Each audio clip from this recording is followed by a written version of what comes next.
कांग्रेस और सपा ने मिलकर पूर्वांचल में कर दिया खेला और शिकार हो गई बीजेपी। बड़ी मुश्किलें तो सत्ताधारी मलते दिखे हाथ। जिस खेल का माहिर खिलाड़ी बीजेपी वाले खुद को समझते थे, उन्हें खबर तक नहीं हुई और उन्हीं की चाल से अखिलेश यादव ने दे दिया उन्हीं को धोबी पछाड़। देखी कैसे बिछाई गई सत्ताधारियों के खिलाफ बिसात और कैसे इस बिसात के एक दांव में बीजेपी वाले हो गए चारों खाने चित।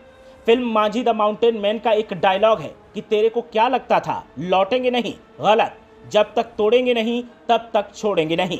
ठीक है, ऐसा ही कुछ अखिलेश यादव बोल रहे हैं और प्रियंका गांधी भी दोहरा रही हैं और बीजेपी की हालत पतली होती जा रही है। पूर्वांचल में कांग्रेस के साथ मिलकर सपा चीफ अखिलेश यादव ने ऐसा दांव चला है कि देखने वाले दंग हैं और सुनने वाले हैरान हैं।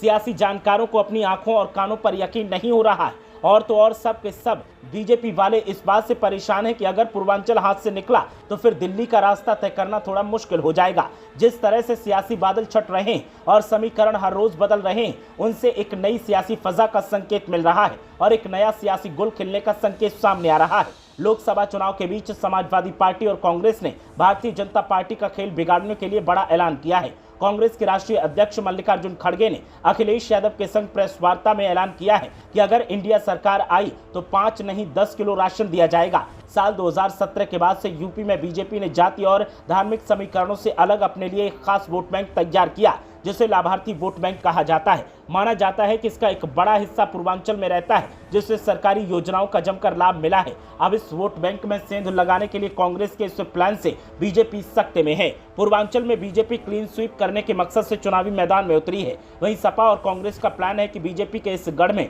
सेंध लगाई जाए। इंडिया गठबंधन की सरकार खाद्य सुरक्षा के अंतर्गत गरीबों के लिए हर महीने 10 किलो अनाज देगी। ये एक महत्वपूर्ण घोषणा है। कांग्रेस यूपीए सरकार ही खाद्य सुरक्षा कानून लाई थी। आज मोदी जी भी उसी गरीबों के राशन पर अपनी तस्वीर चिपकाकर ये जता रहे हैं कि ये उन्होंने दिया है, बल्कि गरीबों का मुफ्त अनाज उनका कानूनी हक है, जो डॉक्टर मनमोहन सिंह और सोनिया गांधी की हमारी सरकार ने सुनिश्चित किया था। इससे पहले कांग्रेस के राष्ट्रीय अध्यक्ष मल्लिकार्जुन खड़गे ने दावा किया कि 4 चरणों के चुनाव के बाद इंडिया गठबंधन आगे चल रहा है। 4 जून को बीजेपी की विदाई हो जाएगी। खड़गे ने लखनऊ में बुधवार को समाजवादी पार्टी अध्यक्ष अखिलेश यादव के साथ संयुक्त प्रेस वार्ता को संबोधित किया। उन्होंने कहा कि अब तक 4 चरणों के चुनाव हो चुके हैं। इंडिया गठबंधन काफी आगे है। जनता ने नरेंद्र मोदी की विदाई तय कर दी है। खड़गे ने कहा कि ये चुनाव विचारधारा की लड़ाई है। एक तरफ वो लोग हैं जो कुछ अमीरों के लिए धर्म का इस्तेमाल कर रहे हैं और दूसरी तरफ गरीबों और युवाओं के लिए लोग लड़ रहे हैं। उन्होंने कहा कि ये लड़ाई आरक्षण और संविधान बचाने की लड़ाई है। उन्होंने कहा कि सरकारी संस्थानों में पद खाली हैं,